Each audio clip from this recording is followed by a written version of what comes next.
میرا نام ماریہ ہے۔ میں بہت غریب تھی۔ میری سہیلی ہنا تھی، اس کی شادی ہو چکی تھی۔ ایک دن اس نے مجھے اپنے شوہر کے ساتھ ایک رات گزارنے کو کہا اور اس نے کہا میں تمہیں لاکھوں روپے دوں گی۔ میری سہیلی کے مجھ پر بہت احسان تھے۔ میں نے بنا سوچے سمجھے ہی ہنا کو ہاں کہہ دی۔ ایک رات میری سہیلی نے مجھے دلہن کی طرح تیار کیا اور اپنے شوہر کے کمرے میں بھیج دیا، لیکن اس وقت میری جان نکل گئی جب میرا نام ماریہ ہے۔ یہ میری زندگی کی ایک دکھ بھری کہانی ہے جسے سن کر آپ کی آنکھوں میں آنسو آ جائیں گے۔ میں منگلی میں اپنی سہیلی ہنا کے ساتھ رہتی تھی۔ میری عمر 25 سال تھی اور میری 3 بچے تھے، 2 بیٹے اور 1 بیٹی، لیکن میری سہیلی کی کوئی اولاد نہیں تھی۔ میری شادی گاؤں میں ہوئی تھی اور ایسے انسان سے ہوئی تھی جسے نہ گھر کی فکر تھی اور نہ ہی میرے بچوں کی۔ وہ عیاش قسم کا انسان تھا اور اسے نہ ہی اپنے ماں باپ کا خیال تھا اور نہ ہی اپنی بیوی کا۔ اس لیے میں نے فیصلہ کر لیا تھا کہ میں نوکری کروں گی۔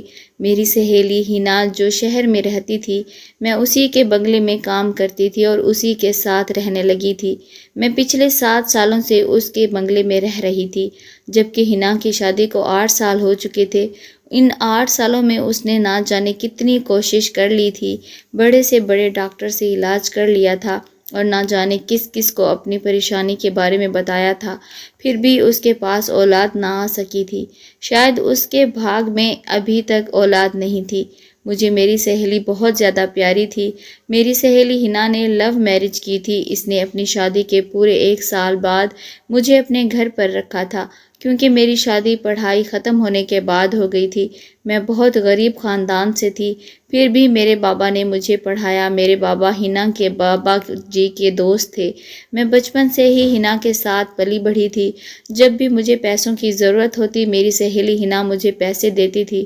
اسی طرح میری شادی ہو گئی۔ شادی کے کچھ دنوں بعد بابا بھی اس دنیا سے جا چکے تھے۔ شادی کے بعد بھی ہنا مجھ سے باتیں کرتی، میں اسے اپنی ساری پریشانی بتاتی تھی۔ ہنا کہتی تھی تم فکر مت کرو، میری شادی کے بعد تجھے میں اپنے ساتھ ہی رکھ لوں گی، تم میرے بنگلے میں کام کر سکتی ہو۔ ہنا اپنی ہر اچھی بری بات مجھ سے شیئر کرتی تھی۔ مجھ سے اس کا دکھ دیکھا نہیں جاتا تھا۔ ہنا اور اس کے شوہر شان کو بھی بچے بہت اچھے لگتے تھے۔ ان کا کہنا تھا کہ کچھ بھی ہو جائے انہیں تو بچہ ہی چاہیے۔ دونوں میاں بیوی کے بیچ اتنی زیادہ محبت تھی، لیکن ہنا کے بچہ نہ ہونے کی وجہ سے شان ان سے خفا سے رہنے لگے تھے اور ان کا کہنا تھا کہ مجھے تو صرف بچہ ہی چاہیے، کچھ بھی کر کے مجھے اپنے خون چاہیے۔ شان کہتے تھے کہ میں اپنے والدین کا اکلوتا بیٹا تھا۔ میرے والدین کے مرنے کے بعد میں اپنی پیڑھی کو یہاں تک لے کر آیا ہوں۔ میں چاہتا ہوں کہ میرا بھی اپنا بچہ ہو اور وہ میرے خاندان کو آگے بڑھائے، لیکن اگر میرا کوئی بچہ نہیں ہوا، میرا تو کوئی خاندان ہی نہیں بن سکے گا۔ شان کو اپنی جائیداد کا وارث چاہیے تھا۔ کافی لوگوں نے انہیں یہ بھی مشورہ دیا تھا کہ وہ بچہ اڈاپٹ کر لے، لیکن ہنا کا کہنا تھا کہ اپنا خون تو اپنا ہی ہوتا ہے اور پرایا پرایا ہی ہوتا ہے۔ شان کی بھی ضد تھی کہ انہیں تو اپنا ہی خون چاہیے ہے۔ ہنا نے ہر طرح سے کوشش کر لی تھی، پر وہ حاملہ نہیں ہو پا رہی تھی۔ وہ اس بات سے بہت زیادہ پریشان رہنے لگی تھی۔ اس نے جادو ٹونا بھی کروا لیا تھا۔ ساری کوششوں سے ناکام ہو کر ہنا خاموش ہو کر بیٹھ گئی تھی اور شان کا کہنا تھا کہ اگر ان کو ان کا وارث نہیں ملا تو وہ دوسری شادی کر لیں گے۔ ہنا تو شان سے بہت پیار کرتی تھی۔ وہ نہیں چاہتی تھی کہ ان کے شوہر ان کی آنکھوں کے سامنے کوئی دوسری عورت لا کر رکھ دیں۔ ایسا تو شان بھی نہیں چاہتے تھے، لیکن وہ بھی مجبور تھے۔ ان سارے معاملے میں نے ہنا کی بہت مدد کی تھی۔ وہ جہاں بھی علاج کے لیے جاتی تھی مجھے اپنے ساتھ لے کر جاتی تھی۔ اس مدد کا آج تک مجھے بہت فائدہ ملا تھا، لیکن اس بار تو شان نے دوسری شادی کرنے کا پکا ارادہ کر لیا تھا اور انہوں نے کہا تھا کہ وہ کسی بھی حال میں اپنا فیصلہ نہیں بدلیں گے، کیونکہ انہیں اپنے بچے کی خاطر دوسری شادی کرنی ہی ہوگی، لیکن پیار وہ ہمیشہ ہنا سے ہی کریں گے۔ ہنا ان کی بات سن کر بہت زیادہ اداس ہو جاتی تھی اور ہنا کی آنکھوں میں شان کبھی آنسو نہیں دیکھ سکتے تھے۔ ہر بار شان ہنا کے آنسو دیکھ کر اپنے آپ کو دوسری شادی کرنے سے روک لیا کرتے تھے، جبکہ وہ ہنا کو پورا بھروسہ دلاتے تھے کہ جو قدر ان کے دل میں ہنا کی ہے، ان کی جگہ وہ کبھی اس دوسری عورت کو بیوی کو نہیں دیں گے۔ انہیں صرف دوسری بیوی سے بچہ چاہیے، کیونکہ ہنا اور شان کی محبت اور ان کا کہنا تھا کہ میری محبت ہمیشہ ہی میرے لیے میری بیوی ہی رہے گی۔ اب تو ہنا کی جان پر بن آئی تھی، اب تو کوئی جادو ٹونا بھی کام نہیں کرنے والا تھا۔ شان نے فیصلہ کر لیا تھا، سو کر لیا تھا۔ ہنا بہت زیادہ پریشان تھی، ان کے حالات بہت زیادہ خراب تھے۔ وہ اپنے کمرے میں آنکھوں میں آنسو لیے ادھر سے ادھر چکر کاٹ رہی تھی۔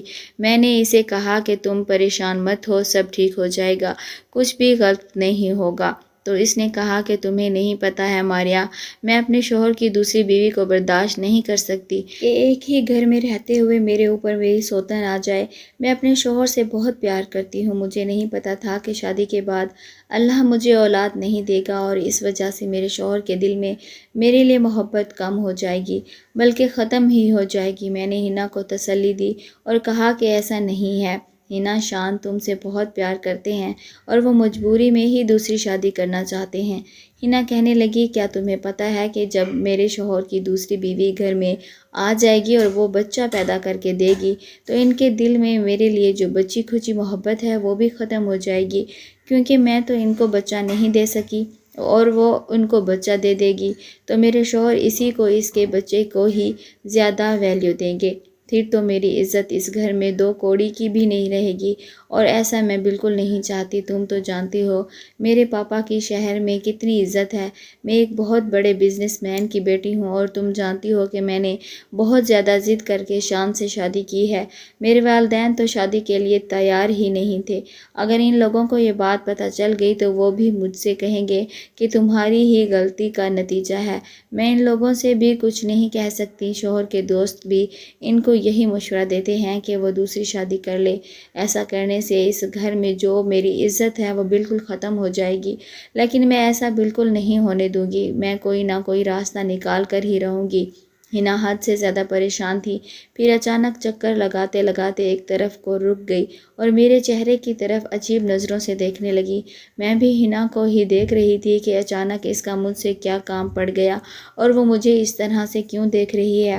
تب ہی ہنا نے اچانک مجھ سے کہا کہ ماریا، کیا تم میرا ایک کام کر سکتی ہو؟ اس نے اچانک میری آنکھوں میں دیکھ کر میرے ہاتھوں کو تھام کر مجھ سے سوال کیا تو میں حیران رہ گئی تھی۔ میں نے اسے کہا کہ ہاں، میں تو ہمیشہ تمہارا کام کرنے کے لیے تیار رہتی ہوں، تمہیں ایسا کرنے کی بالکل ضرورت نہیں ہے، میں تو ہمیشہ تمہاری مدد کرتی رہوں گی کیونکہ یہ میرا فرض ہے۔ میں نے کہا کہ تمہیں پوچھنے کی ضرورت نہیں ہے، تم تو بس مجھے اپنا کام بتاؤ کہ مجھے تمہارا کیا کام کرنا ہے، میں کس طرح سے تمہاری مدد کر سکتی ہوں۔ تو اس نے کہا کہ میں آج تم سے ایسی مدد مانگنے جا رہی ہوں، شاید اس مدد کے لیے تم کبھی تیار نہ ہو۔ ان کی بات سن کر میں حیران ہو گئی تھی کہ ایسا آخر کون سا کام تھا اور ایسی کون سی مدد تھی جو میں اس کے لیے نہیں کر سکتی تھی۔ میں نے کہا کہ ہنا، میں تمہاری مدد ہر طرح سے کرنے کی پوری کوشش کروں گی، کبھی ایسا نہیں ہو سکتا کہ میں تمہاری مدد کرنے سے انکار کر دوں۔ تم نے سوچ بھی کیسے لیا کہ میں تمہیں انکار کر دوں گی؟ اس نے کہا کہ جو بات اب میں تم سے کہنے جا رہی ہوں شاید تمہارے لیے سننا بہت مشکل اور کرنا بہت مشکل ہوگا اور تم انکار بھی کر دو گی۔ اس کی بات سن کر مجھے سچ میں بڑی حیرانی ہوئی تھی کہ آخر ایسی کون سی مدد تھی جو وہ مجھ سے چاہتی تھی، لیکن اگلے ہی پل اس نے میری آنکھوں میں دیکھ کر مجھ سے ایسی مدد مانگ لی تھی جسے سن کر میرے پیروں تلے سے زمین نکل گئی تھی۔ ہنا کی بات سن کر ایک پل کے لیے میں شوق رہ گئی تھی۔ وہ میرے چہرے کی تاثرات دیکھ رہی تھی اور سمجھ گئی تھی کہ میں کنفیوز ہو گئی ہوں۔ پھر میری طرف دیکھ کر کہنے لگی، میں جانتی تھی کہ تم میری مدد نہیں کرو گی اس معاملے میں، کیونکہ یہ کام بہت مشکل ہے اور کوئی بھی عورت اس کام کو اتنی آسانی سے نہیں کرے گی۔ پھر میں نے کہا کہ ہنا، ایسا کیسے ہو سکتا ہے، میں اتنا بڑا کام کیسے کر سکتی ہوں، وہ بھی کسی کو بنا بتائے، اور اس کام سے جتنا نقصان مجھے ہوگا اس سے کہیں زیادہ تمہیں ہوگا۔ میں تمہاری مدد کروں گی۔ لیکن میں سوچ میں پڑ گئی تھی۔ مجھے دیکھ کر ہنا نے کہا کہ تم میری مدد کرو گی تو میں تمہیں اس کی بھاری قیمت دوں گی، میں تمہیں اپنے اس کام کے بدلے پورے 80 لاکھ روپے دوں گی۔ 80 لاکھ کی رقم کے بارے میں سن کر تو میرے ہوش ہی اڑ گئے تھے۔ میں نے بھی زندگی میں اتنے زیادہ پیسے نہیں دیکھے تھے۔ آنکھوں کے سامنے 80 لاکھ روپے لہرانے لگے تھے، کیونکہ میں بہت زیادہ غریب تھی۔ میری شادی بھی غریب آدمی کے ساتھ ہوئی تھی۔ میرا شوہر ساتھ سبھی گاؤں میں میرے بچوں کے ساتھ رہتے تھے اور میں یہاں پر شہر میں ہنا کے گھر نوکری کرتی تھی۔ میں یہاں کے کام کرنے کے بعد ہر مہینے اپنے شوہر کو پیسے بھیج دیا کرتی کرتی تھی۔ آدھے پیسے وہ اپنی ماں کو گھر چلانے کے لیے اور بچوں کی ضرورت کے لیے دے دیتا تھا۔ میری ساس بچوں کو سنبھال لیا کرتی تھی اور آدھے پیسے عیاشی میں اڑا دیتا تھا، اور اس نے نہ جانے کئی لاکھ روپے قرض لیا ہوا تھا۔ یہ 80 لاکھ روپے ہمارے بہت کام آنے والے تھے۔ یہ رقم تو بہت بڑی تھی، رقم بہت زیادہ، اور کام بالکل آسان تھا۔ مجھے اس سے کوئی فرق نہیں پڑتا تھا، لیکن مجھے ڈر تھا کہ میرا شوہر اس کام کے لیے مجھے اجازت دے گا یا نہیں۔ ویسے مجھے پوری امید تھی کہ میرا شوہر جب 80 لاکھ روپے کی رقم کے بارے میں سنے گا تو فوراً یہ اس کام کے لیے تیار ہو جائے گا۔ یہی سوچتے ہوئے میں فوراً ہنا کا کام کرنے کے لیے تیار ہو گئی تھی۔ میں نے کہا کہ میں تمہاری مدد کرنے کے لیے تیار ہوں، لیکن تمہیں اس کام کے لیے شان کو بھی تو تیار کرنا ہوگا۔ پھر میں نے ہنا سے کہا کہ اس بارے میں اگر کسی باہر والے کو پتہ چل گیا تو تمہیں پتہ ہے کہ کتنی بری بری باتیں بنے گی، اور تمہاری اور تمہارے شوہر کی ریپوٹیشن پر بھی فرق پڑے گا، اور سب سے بڑی بات یہ کہ شان اس کام کے لیے راضی ہو جائیں گے۔ ہنا کہنے لگی، جب میرے شوہر دوسری شادی کرنے کے لیے تیار ہے تو اس کام کے لیے تو بہت آسانی سے تیار ہو جائے گا۔ تمہیں پتہ ہے کہ میں یہ بات اپنے دل پر پتھر رکھ کر کر رہی ہوں۔ میں نے کہا، ہنا تم ایک بار شان سے بات کر لو، اس کے بعد ہم اس کام کی شروعات کریں گے۔ یہ بہت بڑا کام ہے اور بہت خطرناک کام ہے، تم سوچ سمجھ لو۔ ہنا کہنے لگی، مجھے پتہ ہے یہ کوئی چھوٹی موٹی بات نہیں ہے، بلکہ بہت بڑی بات ہے۔ میں نے ہنا سے کہا، تم ایک بار پھر سے سوچ لو، ایسا نہ ہو کہ بعد میں تمہیں پچھتانا پڑے۔ ہنا نے کہا، بڑی مشکل سے فیصلہ کیا ہے اور اب میں اپنے فیصلے سے مکرنے والی نہیں ہوں۔ تم میری فکر مت کرو، میں کنٹرول کر لوں گی، بس تم میری مدد کرنے کے لیے تیار ہو جاؤ، ایسا نہ ہو کہ سب کچھ ختم ہو جائے۔ ہنا اپنے ارادے کی پکی تھی، اس نے ارادہ کر لیا تھا اور پیچھے ہٹنے والوں میں سے نہیں تھی۔ اس نے کہا کہ وہ ساری زندگی اس کے لیے سوتن برداشت نہیں کر سکتی، لیکن ایک رات کے لیے پریشانی سے ضرور گزر سکتی ہے، اس لیے اسے یہ سب کرنا ہی ہوگا۔ میں نے بھی اپنے دل کو پکا کر لیا تھا، یہ کام میرے لیے بھی بہت بڑا تھا۔ پہلے تو مجھے اپنے شوہر سے اجازت لینی تھی، اس کے بعد مجھے اس کام کو انجام دینا ہے۔ یہ کام سچ میں دل دہلانے دینے والا تھا۔ اگر میرے شوہر نے مجھے اجازت دے دی تو میں ہر طرح سے ہنا کی مدد کرنے کے لیے تیار ہوں، اور جتنا ہو سکتا ہے لوگوں سے ہمیں اس بات کو چھپا کر ہی اس کام کو انجام دینا ہے، کیونکہ لوگوں کے سامنے اگر شان اور ہنا کا پول کھل جائے گا تو لوگ انہیں غلط سمجھیں گے۔ ویسے مجھے شان سے بھی ڈر لگ رہا تھا، کیونکہ شان غصے کے بہت تیز تھے، وہ ہنا سے بہت پیار کرتے تھے، لیکن جب انہیں پتہ چلے گا کہ ہنا نے ہی اس طرح کا پلان بنایا ہے تو نہ جانے ان کا کیا رد عمل ہوگا۔ میں نے اپنے شوہر کو فون کر دیا تھا اور ہنا کو شان کے آنے کا انتظار تھا۔ دراصل ہمارا پلان یہ تھا کہ ہنا نے کہا تھا کہ تم میرے شوہر کا بچہ پیدا کر کے مجھے دو گی، کیونکہ میں زندگی بھر کی سوتن تو برداشت نہیں کر سکتی، لیکن ایک دن کے لیے اپنے شوہر کو کسی دوسری عورت کے ساتھ صرف بچے کی خاطر برداشت کرنے میں کوئی حرج نہیں۔ صرف ایک رات ہی کی تو بات ہے۔ ہنا نے کہا تھا کہ تم میرے شوہر کے ساتھ ایک رات گزارو گی اور میرے بچے کو پیدا کرو گی۔ بچہ پیدا ہو جانے کے بعد ہمارا بچہ ہمیں واپس کر دو گی، اس کے بدلے میں تمہیں 80 لاکھ روپے دوں گی۔ مجھے اس کام سے کوئی مسئلہ نہیں تھا، کیونکہ میرے پاس تو پہلے سے ہی 3 بچے تھے، 2 بیٹے تھے اور 1 بیٹی تھی۔ اللہ نے مجھے بیٹا اور بیٹی دونوں دے دیے تھے، اس لیے اب مجھے کسی بچے کی خواہش نہیں تھی، اور شان کو تو ویسے بھی ان کا اپنا بچہ ہی چاہیے تھا، ورنہ میں ہنا کو اپنا ایک بچہ دینے کو تیار تھی۔ اگر وہ کام کسی اور سے کہتے تو ان کی ریپوٹیشن پر فرق پڑ سکتا تھا۔ میں ان کے گھر میں رہتی تھی اور ان کی پریشانی کو بھی اچھی طرح سے سمجھتی تھی، اسی لیے انہوں نے یہ کام مجھے کرنے کے لیے کہا تھا۔ لیکن ایک عورت کے لیے یہ کام بہت مشکل ہے کہ وہ اپنے شوہر کے ساتھ کسی دوسری عورت کو برداشت کرے، یہ بھی ہنا کی بہت بڑی مجبوری تھی۔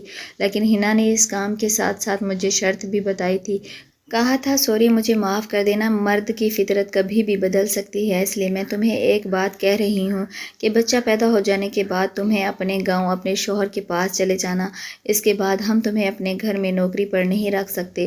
مجھے ہنا کی بات بہت بری لگی تھی۔ میں نے اسے کہا تھا کہ پھر میں کہاں کام کرنے جاؤں گی اور میرے گھر کا گزارا کیسے چلے گا؟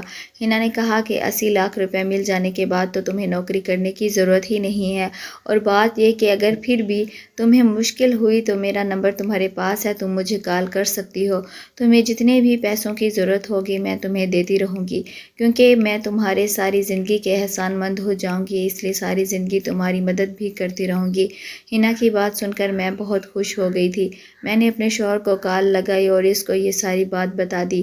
پہلے تو میرے شوہر کو اس بات پر غصہ بھی آیا، کیونکہ مرد ہے، ظاہر سی بات ہے کوئی بھی مرد اپنی بیوی کو دوسرے مرد کے حوالے نہیں کر سکتا، لیکن میرا شوہر لالچی آدمی تھا، اس کا دماغ بھی تھوڑا غلط حرکتوں میں پھنسایا ہوا تھا۔ میری بیٹی تھی، وہ اپنے دونوں بھائیوں کا خیال رکھتی تھی اور کھانا وغیرہ بنا لیا کرتی تھی۔ میں جو پیسے یہاں سے بھیجتی تھی میرا شوہر انہیں دونوں ہاتھوں سے لٹاتا تھا، اور اس نے کام کرنا تو بالکل چھوڑ دیا تھا، صرف میرے پیسوں سے عیاشی کرتا تھا۔ پہلے وہ کسان اور محنت مزدوری سے پیسے کماتا تھا، پر میں نے بہت بڑی غلطی کر دی تھی کہ میں نے نوکری کرنا شروع کر دیا تھا۔ اسی 80 لاکھ روپے کی رقم کے بارے میں سن کر میرے شوہر نے مجھے فوراً اجازت دے دی تھی، اور اس نے کہا تھا کہ اسے کوئی اعتراض نہیں ہے، اسے تو صرف پیسوں سے مطلب ہے۔ میں نے جب ہنا کو بتایا کہ میرا شوہر راضی ہو گیا ہے تو ہنا بہت خوش ہو گئی تھی، اور ہنا نے جب مجھے یہ بتایا کہ ان کے شوہر بھی خوش ہو گئے ہیں، پہلے تو تھوڑی نخرے دکھا رہے تھے، لیکن انہیں بھی اولاد چاہیے تھی اور اپنا ہی خون چاہیے تھا، اسی لیے وہ بھی اس کام کے لیے تیار ہو گئے تھے۔ رات ہوتے ہی ہنا نے مجھے اپنے کمرے میں بھیج دیا۔ آج میں نے ہنا کی آنکھوں میں آنسو دیکھے تھے، آج اسے اس طرح سے تڑپتے ہوئے دیکھا تھا جیسے کوئی مچھلی بنا پانی کے تڑپتی ہے۔ کبھی کبھی عورت مجبور ہو جاتی ہے کہ اسے جو نہیں کرنا ہوتا مجبوری کی وجہ سے وہ بھی کرنا پڑ جاتا ہے۔ آج میں ہنا کو بہت لاچار اور مجبور ہوتے ہوئے دیکھ رہی تھی۔ اس نے مجھے گلے سے لگایا اور کہا کہ مجھے مایوس مت کرنا، جس ارادے سے میں تمہیں بھیج رہی ہوں اللہ کرے میرا ارادہ پورا ہو جائے اور میرے شوہر کو اولاد مل جائے تاکہ میرے بچے کی کمی پوری ہو جائے اور میرا شوہر بھی مجھ سے الگ نہ ہو۔ میں شان کے ساتھ اس کے کمرے میں چلی گئی۔ ہنا کے لیے یہ رات کانٹوں پر گزری، جیسا ہم نے سوچا تھا ویسا ہی ہوا تھا، ہمیں زیادہ انتظار کرنے کی ضرورت نہیں پڑی تھی اور جلدی ہی میری طبیعت پہلے دنوں سے خراب رہنے لگی تھی۔ ہنا نے مجھے شہر کے سب سے اچھی ڈاکٹر کے ہاں دکھایا تھا۔ ڈاکٹر نے مجھے گڈ نیوز سنا دی تھی تو ہنا اور شان بہت زیادہ خوش ہو گئے تھے۔ ہنا سے زیادہ تو شان خوش تھے اور ان کی تو خوشی کا ٹھکانہ ہی نہیں تھا۔ پہلی کامیابی تو ہمیں مل چکی تھی، میری آنکھوں کے سامنے 80 لاکھ روپے کی رقم تھی، اور ادھر میں نے نوٹ کیا تھا کہ شان اور ہنا بھی بہت زیادہ خوش تھے، ان دونوں کی آنکھوں کے سامنے بچہ گھوم رہا تھا۔ اب سارے رشتہ داروں کے سامنے شان نے خبر پھیلا دی تھی کہ ہنا پریگننٹ ہے۔ شان کے سارے رشتہ دار بھی بہت زیادہ خوش ہو گئے تھے۔ اب ان دونوں نے راحت کی سانس لی تھی، کیونکہ اب ان کی سالوں پرانی تمنا پوری ہونے والی تھی۔ شان کی خوشی دیکھ کر مجھے ایک لمحے کے لیے گھبراہٹ ہو گئی تھی۔ شروع میں مجھے اچھا لگا کہ سب اچھے سے ہی ہو جائے گا، لیکن پتہ نہیں کیوں جیسے جیسے دن گزرتے جا رہے تھے میری گھبراہٹ بڑھتی چلی جا رہی تھی۔ میں پریشان تھی اور شان اور ہنا اپنے بچے کے آنے کے سپنے دیکھ رہے تھے۔ وہ دونوں میاں بیوی میرا بہت خیال رکھتے تھے، مجھے بہت اچھا لگ رہا تھا کہ میں ان میں رہ رہی تھی اور اتنے سالوں سے میں ان لوگوں کی خدمت کر رہی تھی۔ آج ایسا وقت تھا کہ دونوں میاں بیوی میری اس طرح سے دیکھ بھال کر رہے تھے جیسے میں اس گھر کی رانی ہوں اور یہ میرے نوکر ہیں، لیکن ہمارے لیے یہ ایک نئی مصیبت آ گئی تھی۔ ہنا کے رشتہ داروں کو جب پتہ چلا کہ وہ پریگننٹ ہے تو کافی سارے لوگ ان سے ملنے کے لیے آ رہے تھے اور ان سے نہ جانے کس کس طرح کے سوال کر رہے تھے۔ ہنا تو پریگننٹ نہیں ہوئی تھی، اس لیے ان کے پاس سوال کا جواب نہیں ہوتا تھا تو کنفیوز ہو جاتی تھی۔ شان نے کہا کہ ہمارا بنگلے میں رہنا ٹھیک نہیں ہے، یہاں پر کوئی نہ کوئی آتا جاتا رہتا ہے اور ہنا کی پریگننسی کا تو کسی کو یقین نہیں آ رہا تھا۔ شان نے کہا کہ ایسا نہ ہو کہ لوگوں کو گڑبڑ کا احساس ہونے لگے اتنے مہمانوں کے آنے کی وجہ سے۔ ہنا اور مجھے ہم دونوں کو ہی پریشانی کا سامنا کرنا پڑ رہا تھا، کیونکہ ہنا کو آرام کرنا ہوتا تھا اور مجھے گھر کا سارا کام کرنا پڑتا تھا۔ اس لیے میں نے ان کو مشورہ دیا کہ ہم ان کے دوسرے شہر میں بنے ہوئے گھر میں رہنے کے لیے چلے جاتے ہیں، وہاں پر ہم آرام سے وقت گزار لیں گے اور شان اپنے رشتہ داروں کو بتا دیں گے کہ ہنا اپنے میکے میں جا کر رہ رہی ہے، اس طرح سے کوئی بھی مسئلہ نہیں ہوگا اور ہم لوگ وہاں پر آسانی سے ٹائم پاس کر لیں گے۔ شان کو بھی میرا یہ آئیڈیا اچھا لگا تھا۔ شان نے اپنے دوسرے گھر میں مجھے اور ہنا کو شفٹ کروا دیا تھا۔ اس گھر میں کوئی نہیں تھا، ساتھ شان نے چوکیدار اور ایک نوکرانی کو بھیج دیا تھا ہمارا خیال رکھنے کے لیے، کیونکہ میں ابھی تک کوئی کام نہیں کر رہی تھی۔ ادھر بنگلے میں اگر کوئی مہمان آ جاتا تو مجھے کام کرنا پڑ جاتا تھا تاکہ کسی کو ہم پر شک نہ ہو۔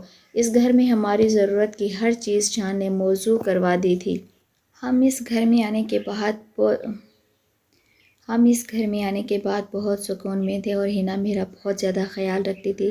ہنا بہت اچھی اور مہربان لڑکی تھی، میں سوچتی تھی کہ ہنا تو اتنی اچھی ہے، پھر ان کے ساتھ ایسا اچھا کیوں نہیں ہوا؟ کیا سچ میں اچھے لوگوں کے ساتھ اچھا نہیں ہوتا ہے؟ فی الحال وقت گزرتا چلا گیا اور مجھے عجیب عجیب طرح کے خیال آنے لگے تھے۔ ہفتے مہینوں میں بدل گئے۔ میرا بچہ میرے پیٹ میں لات مارنے لگا تھا۔ پہلی بار جب اس نے میرے پیٹ میں حرکت کرنی شروع کی تھی تو مجھے عجیب سا محسوس ہوا تھا۔ آدھی رات کو اچانک میری آنکھ کھل گئی اور میں اٹھ کر بیٹھ گئی۔ میں نے اپنے پیٹ پر جیسے ہی ہاتھ پھیرا، اندھیرے میں مجھے کچھ عجیب سا محسوس ہوا تھا۔ مجھے محسوس ہوا کہ میرا بچہ مجھے پکار رہا ہے، مجھ سے کہہ رہا ہے کہ ماں، میں آپ کا بچہ ہوں، مجھے کسی کو مت دو، میں تمہارا ہوں، مجھے اپنے ساتھ رکھو۔ اسی طرح کے مجھے ہر روز خواب آنے لگے تھے۔ ساری رات میں جاگ کر گزارنے لگی تھی۔ میرا دل دھیرے دھیرے بدلنے لگا تھا، کیونکہ اب ہر رات میرے ساتھ ایسا ہی ہوتا تھا۔ راتوں کو میرا دل ہی نہیں، میرے دل کے ساتھ ساتھ میری نیت بدل رہی تھی۔ میں پریشان تھی۔ مجھے 80 لاکھ روپے جھوٹے اور بیکار لگ رہے تھے۔ مجھے لگ رہا تھا 3 بچے ہونے کے بعد مجھے اب اور بچوں کی چاہت نہیں ہوگی۔ میرے لیے پیسہ ضروری تھا، بچے نہیں۔ بچے تو مجھے پہلے ہی مل چکے تھے اور میری کوئی خواہش بھی نہیں تھی، کیونکہ بیٹا اور بیٹی دونوں ہی میرے پاس تھے۔ مجھے کیا پڑی کہ بے وجہ ایک اور بچہ پیدا کر لوں، کیونکہ مہنگائی کا دور ہے۔ اس دور میں اپنا کھانا پینا ہی مشکل سے چل رہا ہے اور اوپر سے بچوں کو پالنا تو بہت بھاری کام تھا۔ لیکن اب میرا خیال غلط ثابت ہو گیا تھا، اور بچہ پہلا ہو یا آخری، اپنی اولاد تو اپنی ہی ہوتی ہے۔ ہنا نے میری پریشانی کو بھانپ لیا تھا۔ ایک دن میں نے شان اور ہنا کو باتیں کرتے ہوئے سن لیا تھا۔ ہنا شان سے کہہ رہی تھی کہ کہیں ایسا نہ ہو موقع پر نیت بدل جائے۔ شان نے کہا ایسا نہیں ہو سکتا، اس کی نیت کبھی نہیں بدلے گی، کیونکہ اس کے پاس پہلے سے ہی بچے ہیں۔ اسے پیسوں کی ضرورت ہے، بچوں کی نہیں۔ وہ مجھ سے بھی بار بار سوال کرتی تھی کہ میں خاموش کیوں رہتی ہوں۔ شان ہر ہفتے یہاں کا چکر لگانے کے لیے آتے تھے اور میرے لیے بہت سارے فروٹس، جوس اور ضرورت کا ہر سامان لے کر آتے تھے۔ ہر مہینے ڈاکٹر سے ٹریٹمنٹ بھی چل رہا تھا۔ پھر جیسے تیسے وہ دن بھی آ گیا، ڈاکٹر نے مجھے ڈیٹ بھی دے دی تھی۔ یہ بات ہنا نے فوراً شان کو بتائی تو وہ بہت زیادہ خوش ہو گئے تھے۔ شان نے میرے علاج کے لیے ہنا کو بہت سارے پیسے دے دیے تھے اور کہا تھا کہ کسی بھی چیز میں کوئی کمی نہیں آنی چاہیے۔ ادھر میرا دل بار بار اپنے بچے کے لیے پریشان تھا۔ رات کا ٹائم تھا اور ہنا نے مجھے کہا کہ صبح ہمیں ہسپتال جانا ہے، کیونکہ میرا بچہ پیدا ہونے میں صرف اب آج رات ہی رہ گئی ہے۔ اگلے دن لگ بھگ 10 بجے کے ٹائم پر مجھے ہاسپٹل میں جا کر ایڈمٹ ہونا تھا۔ یہ بات سن کر تو مجھے ڈر لگنے لگا تھا اور پھر میرا آپریشن ہوگا۔ میں نے دل میں سوچا کہ میں اپنا بچہ کسی کو دے نہیں سکتی، یہ میرا بچہ ہے، میں اسے 80 لاکھ روپے کی وجہ سے کسی دوسرے کے حوالے نہیں کروں گی۔ بھلے ہی اس کے بچے کا باپ شان تھے، لیکن ماں تو میں تھی جو اس کو جنم دینے والی تھی۔ باپ سے زیادہ ممتا ماں کے دل میں ہوتی ہے، جو پورے 9 مہینے تکلیف میں چل کر اسے اپنی کوکھ میں رکھتی ہے، اور کسی دوسری ماں کی گود میں کیسے ڈال سکتی تھی۔ میں نے سوچ لیا تھا یہ بچہ میرا ہے، میں اسے 80 لاکھ روپے میں تو کیا 80 کروڑ میں بھی کسی کو نہیں دوں گی۔ میری نیت اور میرا ارادہ دونوں ہی بدل چکے تھے۔ میں نے دیکھا ہنا رات ہونے کے بعد اپنے کمرے میں جا کر سو چکی تھی۔ میں نے جلدی سے اپنا سامان پیک کیا اور چپکے سے وہاں سے بھاگ گئی تھی۔ مجھے تکلیف بھی ہونی شروع ہو گئی تھی، کیونکہ میری ڈیلیوری کا وقت ہو چکا تھا۔ میں جلدی ہی نکل آئی اور میں نے رات والی بس پکڑی اور سوار ہو گئی۔ میں شان اور ہنا کو بہت بڑا دھوکہ دے کر وہاں سے بھاگ نکل آئی تھی، کیونکہ مجھے اپنا بچہ چاہیے تھا اور میں اسے کسی کو نہیں دے سکتی تھی۔ پیچھے شان اور ہنا کا کیا حال ہوگا، میں اس بارے میں سوچنا بھی نہیں چاہتی تھی۔ مجھے صرف خیال تھا تو اپنے بچے کا، جسے بچانا میری ذمہ داری تھی۔ میں اپنے گاؤں پہنچ گئی تھی، لیکن اب مجھے درد تیزی سے شروع ہو گیا تھا۔ میں اپنے گھر نہیں گئی تھی، کیونکہ میرا شوہر تو وہاں پر 80 لاکھ روپے کی امید لگائے بیٹھا ہوا تھا۔ میرے شوہر کا بہت سارا قرضہ تھا اور ان 9 مہینے میں اس نے 80 لاکھ روپے کے نہ جانے کتنے خواب دیکھ لیے تھے۔ اگر میں اس کے پاس چلی گئی تو مجھے امید تھی کہ وہ مجھے واپس ہنا کے پاس لے جائے گا اور ان سے پورے پیسے حاصل کر لے گا۔ میرا شوہر تو ہے ہی بہت لالچی انسان تھا، جو اپنی بیوی کو دوسرے مرد کے ساتھ 80 لاکھ روپے کے لیے برداشت کر سکتا ہے۔ وہ کبھی اس کی ممتا کو نہیں سمجھ سکتا، اور 80 لاکھ روپے کے بارے میں سن کر جتنا وہ خوش ہوا تھا، اس کی خوشی میں لفظوں میں بیان نہیں کر سکتی۔ سارا دن وہ سوچتا رہتا تھا کہ جب 80 لاکھ روپے آ جائیں گے تو میں یہ کروں گا، وہ کروں گا، یہ لاؤں گا، اور نہ جانے کس طرح کی باتیں کیا کرتا تھا۔ اسے اپنی بیوی اور بچوں سے زیادہ پیسوں سے پیار تھا۔ میں گاؤں کی دائی کے پاس چلی گئی تھی۔ میرے باقی بچے بھی اسی دائی عورت نے پیدا کیے تھے۔ میں دائی کے گھر پر گئی اور زور زور سے دروازہ بجایا۔ گرمیوں کی رات تھی، میں رات کے 2 بجے کے ٹائم پر وہاں سے روانہ ہوئی تھی اور ابھی صبح کے 8 بجنے والے تھے۔ گرمیوں میں تو سب لوگ جلدی ہی سو کر اٹھ جاتے تھے۔ دائی ڈاکٹر کو تو عادت ہوتی ہے کہ کبھی بھی ان کے پاس کیس آ جائے اس کو سنبھال لیتی ہے۔ دائی نے جیسے ہی دروازہ کھول کر مجھے دیکھا تو وہ کہنے لگی کہ اب کی بار تم شروعات کے ہی دنوں میں میرے پاس نہیں آئی ہو، تمہارے بچے تو کافی بڑے ہو گئے ہیں، تم نے کافی سالوں بعد بچے کی پیدائش کے بارے میں سوچا۔ میں نے کہا شاید اللہ کی یہی مرضی تھی۔ یہ کہہ کر میں خاموش ہو گئی تھی، مجھ سے اور زیادہ باتیں کر رہی تھی۔ میں نے ان سے کہا کہ زیادہ باتوں کا ٹائم نہیں ہے، مجھے درد ہو رہا ہے، میری ڈیلیوری کا ٹائم ہو گیا ہے، اس لیے میں آپ کے پاس آئی ہوں۔ مجھے میرا بچہ صحیح سلامت چاہیے، جلدی مجھے میرا بچہ ڈیلیوری کر کے دے دو۔ مجھے بس یہی پریشانی ہو رہی تھی کہ کہیں شان کے آدمی یہاں پر نہ آ جائے اور مجھ سے میرا بچہ نہ چھین لے۔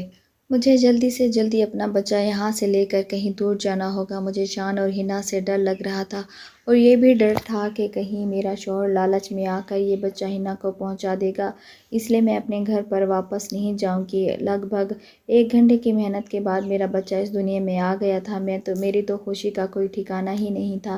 میں نے سوچ لیا تھا کہ میں جلدی سے جلدی اپنے بچے کو اٹھا کر یہاں سے کہیں دور چلی جاؤں گی، یہاں سے بالکل غائب ہو جاؤں گی تاکہ میرے بارے میں کسی کو کچھ پتہ ہی نہ چل سکے۔ میں کچھ بھی کر کے اپنا بچہ شان اور حنا کو نہیں دوں گی۔ میں نے یہ تک نہیں سوچا تھا کہ وہ جو میری سہیلی تھی جس نے ساری زندگی مجھ پر احسان کیے ہوئے تھے، میں خود کا بچہ بھی اسے دینا چاہتی تھی۔ پھر مجھے ایسا کیا ہو گیا کہ میں نے ان دونوں کا نمک کھایا تھا؟ انہوں نے مجھے کھانا دیا، مجھے پہننے کے لیے کپڑے دیے اور مجھے رہنے کے لیے جگہ دی۔ اگر وہ یہ سب نہ دیتی تو ہمارے پاس کھانے کے لیے کچھ بھی نہ ہوتا۔ میں نے حنا کی کسی اچھی بات کو یاد نہیں کیا اور ان دونوں کو بچے کا خواب دکھا کر اچانک ان کی آنکھوں سے ان کے سارے خواب لے لیے۔ جب وعدہ پورا ہونے کا ٹائم آیا تو میں انہیں بے وقوف بنا دیا۔ مجھے نہیں پتا تھا کہ ایک ماں اتنی خود غرض ہوتی ہے جتنی میں ہو گئی تھی۔ دونوں نے ہی مجھ پر بھروسہ کیا تھا۔ میں اپنے بچے کو لے کر بہت دور چلی گئی تھی۔ یہاں چھوٹا سا گاؤں تھا جہاں پر بہت کم لوگ رہتے تھے۔ یہاں پر میں نے پرانی سی جھونپڑی میں اپنا بسیرا کر لیا تھا اور اپنے بچے کی پرورش کرنے لگی تھی۔ شاید مجھے حنا اور شان نے ڈھونڈنے کی بہت کوشش کی تھی لیکن میں اتنی دور جا چکی تھی جس کے بارے میں لوگوں کو کچھ پتہ ہی نہیں چلا۔ یہاں پر بھی میں نے لوگوں کے گھروں میں کام کرنا شروع کر لیا تھا اور میں اپنے بچے کو کم کمائی میں ہی پال رہی تھی، لیکن شاید مجھے میرے کیے کی سزا ملی تھی کیونکہ میں نے ان دونوں کا دل دکھایا تھا۔ مجھے میرے کیے کی سزا اس طرح ملی کہ ایک دن اچانک میری طبیعت بہت خراب ہو گئی۔ گاؤں کے ہی لوگوں نے مجھے مجبور سمجھ کر ایک سرکاری ہسپتال میں بھرتی کروا دیا۔ وہاں پر پتہ چلا کہ مجھے کینسر جیسی بڑی بیماری ہے اور میں کب تک جی رہی ہوں، نہ جانے کس دن میری موت آ جائے۔ اور میں نے اپنی یادوں کو تازہ کرنے کے لیے اپنی زندگی کی کوئی کہانی ڈائری میں لکھنا شروع کر دی تاکہ جو غلطی میں نے کی ہے وہ آگے کبھی کوئی عورت نہ کرے۔ میں ڈائری روز لکھتی تھی۔ دیکھتے ہی دیکھتے میرا بیٹا 15 سال کا ہو گیا۔ میرا بیٹا بچپن سے ہی بہت سمجھدار تھا کیونکہ شان بھی سمجھدار اور ایماندار آدمی تھے۔ وہ ہو بہو اپنے باپ پر گیا تھا۔ اللہ نے میرے بیٹے کی پرورش کرنے کے لیے شاید مجھے 15 سال تک زندہ رکھ لیا تھا۔ ایک دن نہ جانے کیسے میرے بیٹے کے ہاتھ وہ ڈائری لگ گئی۔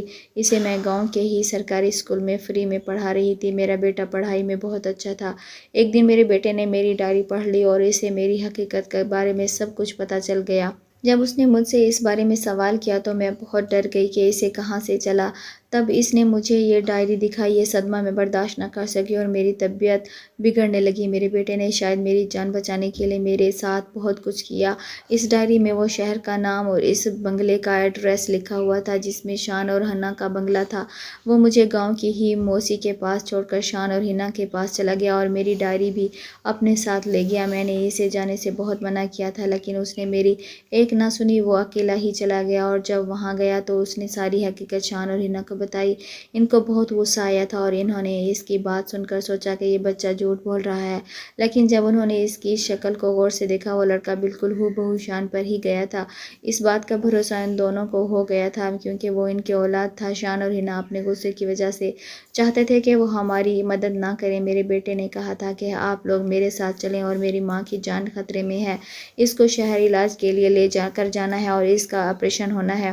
ورنہ وہ مر جائے گی۔ شان اور ہنا کا تو آج تک کوئی بچہ ہی نہیں ہوا تھا، اور میرے بھاگ جانے کے بعد انہوں نے بچے کی خواہش کو ختم کر دیا، کیونکہ شان کا کہنا تھا کہ شاید اللہ نہیں چاہتا کہ ہمارے پاس بچہ ہو۔ اب اللہ سے بڑھ کر تو کچھ بھی نہیں ہے، ایسا بھی ہو سکتا ہے کہ وہ دوسری شادی کر لے اور اس عورت کی نیت بدل جائے، اور یہی سب سوچتے ہوئے انہوں نے اولاد کا خیال دل سے نکال دیا تھا، کیونکہ وہ بیچارے تو میرے بھروسے بیٹھے ہوئے تھے۔ جب وہ دونوں اس لڑکے کے ساتھ مجھ سے ملنے آئے تو مجھے دیکھ کر ان کی پرانی یادیں تازہ ہوئیں۔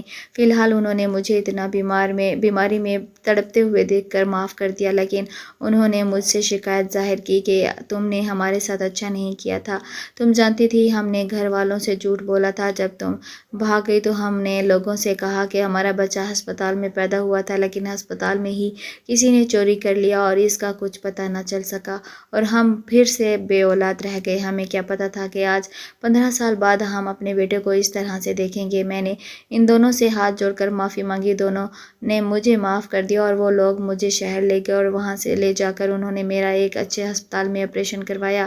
اللہ نے شاید مجھے زندگی دے دی تھی، میری غلطی تو بہت بڑی تھی، جس کے لیے مجھے موت ملتی تو وہ بھی کم تھی، لیکن میرے بیٹے کی اور اس کی محنت کا نتیجہ تھا کہ میں بچ گئی تھی۔ میرے بچوں کو پتہ چل گیا تھا کہ میں 15 سال تک کہاں چھپی رہی۔ میرا شوہر تو 10 سال پہلے کسی ایکسیڈنٹ میں مر گیا تھا، اور میرے بچوں نے مجھے تلاش کرنے کی بہت کوشش کی تھی۔ ایک طرف سے میں نے اپنے بچوں کا بھی دل دکھایا تھا کہ اپنے تینوں بچوں کو چھوڑ کر میں چلی گئی تھی۔ میرے تینوں بچے جوان ہو گئے تھے، اور ادھر جو شان کا بیٹا تھا 15 سال تک وہ شان اور ہنا سے دور رہا۔ میں نے شان اور ہنا کا بیٹا ان کو سونپ دیا تھا، لیکن میرا بیٹا مجھے ہی اپنی ماں سمجھتا تھا۔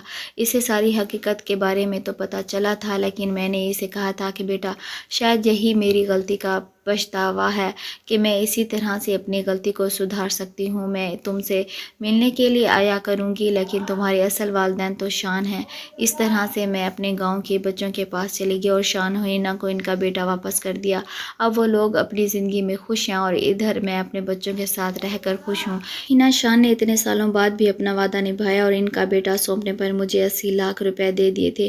مجھے 80 لاکھ روپے کی کوئی ضرورت نہیں تھی، لیکن انہوں نے کہا کہ اب تمہارا شوہر بھی کمانے والا نہیں ہے، یہ پیسے رکھ لو، تمہارے کام آئیں گے۔ مجھے افسوس ہو رہا تھا کہ بھلے ان کے ساتھ میں نے بہت غلط کیا تھا، لیکن مجھے اپنے چھوٹے بیٹے کی یاد ابھی بھی ستاتی ہے۔ جب مجھے اس کی یاد آتی ہے تو میں اس سے ملنے کے لیے چلی جاتی ہوں۔ انہوں نے لوگوں کو بتایا کہ ان کا وہی بیٹا ہے جو ہسپتال میں چوری ہو گیا تھا، اور اب 15 سال بعد ان کو مل گیا ہے۔ میرے بیٹے نے شان اور ہنا کو اپنے والدین مان لیا تھا، اور وہ ان کے ساتھ ان کے گھر میں بہت خوش ہے۔ پیارے ناظرین، کہانی پسند آئے تو ویڈیو کو لائک اور ہمارے چینل سچی کہانیاں اردو کو سبسکرائب کرنا نہ بھولیں، تاکہ آپ کو مزید کہانیاں اور واقعات مل سکیں۔ آپ کے خیالات ہمارے لیے اہم ہیں، تو کمنٹس میں اپنی رائے ضرور شیئر کریں۔